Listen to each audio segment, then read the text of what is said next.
गुप्त साम्राज्य को अक्सर भारत का स्वर्णिम युग कहा जाता है। 319 ईस्वी से लेकर 550 ईस्वी तक का ये दौर बहुत समृद्ध और उपलब्धियों वाला था। गुप्त सम्राटों ने भारतीय उपमहाद्वीप के एक बड़े हिस्से को एक कर दिया।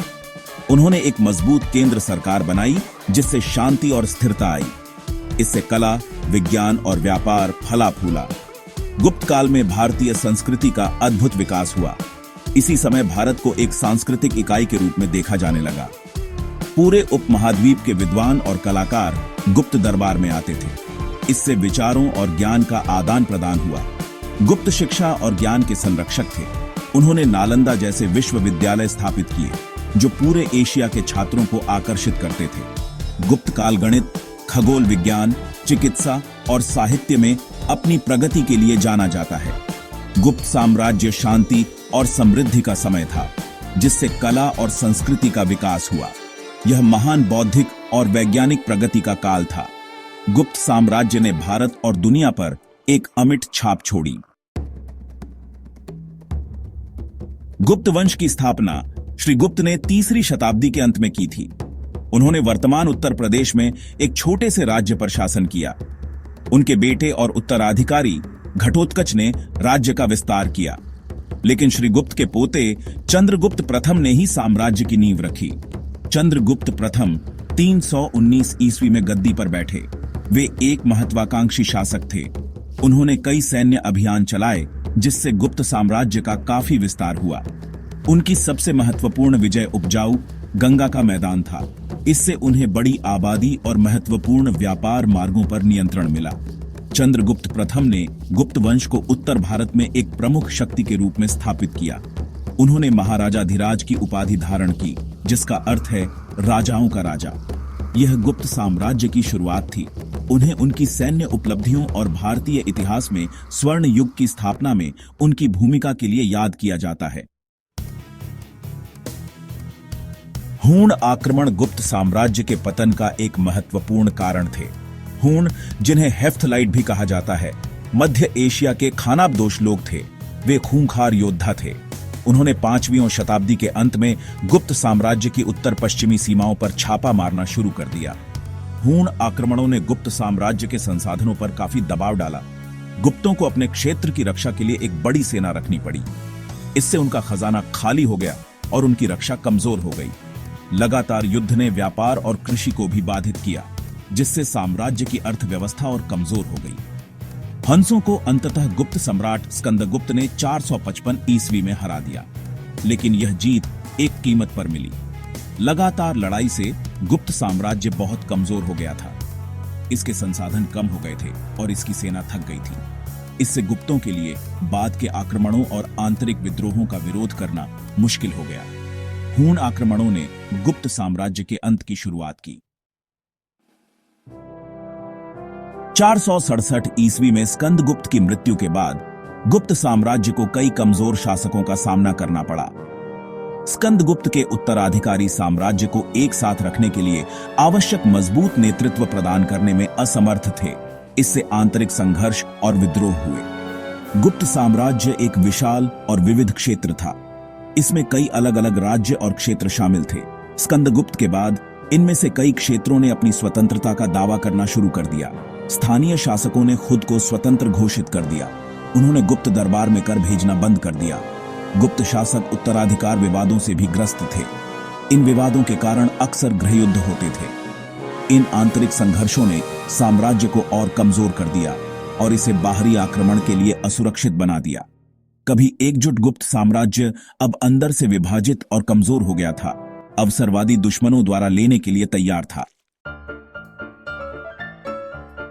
भाग 5, आर्थिक गिरावट और अधिक कर। गुप्त साम्राज्य ने अपने बाद के वर्षों में एक महत्वपूर्ण आर्थिक गिरावट का अनुभव किया। यह गिरावट कई कारकों के कारण हुई, जिसमें व्यापार मार्गों का नुकसान, आक्रमणों के खिलाफ साम्राज्य की रक्षा की लागत और अधिक कराधान शामिल है। हूण आक्रमणों ने महत्वपूर्ण व्यापार मार्गों को बाधित किया। इससे गुप्त साम्राज्य के व्यापार राजस्व में गिरावट आई। गुप्तों को हंसों के खिलाफ अपने साम्राज्य की रक्षा के लिए भारी खर्च करना पड़ा। इससे उनका खजाना खाली हो गया और उन्हें कर बढ़ाने के लिए मजबूर होना पड़ा। बढ़ा हुआ कर का बोझ किसानों पर भारी पड़ा। इससे गुप्त सरकार के खिलाफ आक्रोश पैदा हुआ।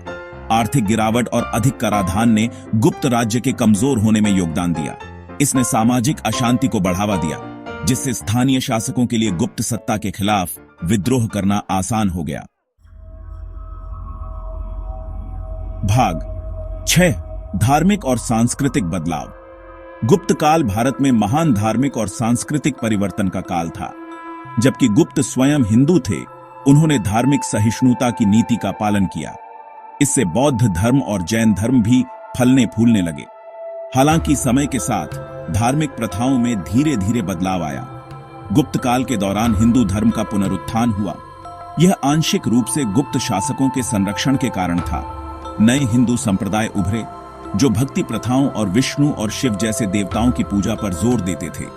इससे बौद्ध धर्म की लोकप्रियता में गिरावट आई, जो पहले के काल का प्रमुख धर्म था। धार्मिक फोकस में इस बदलाव के राजनीतिक परिणाम हुए।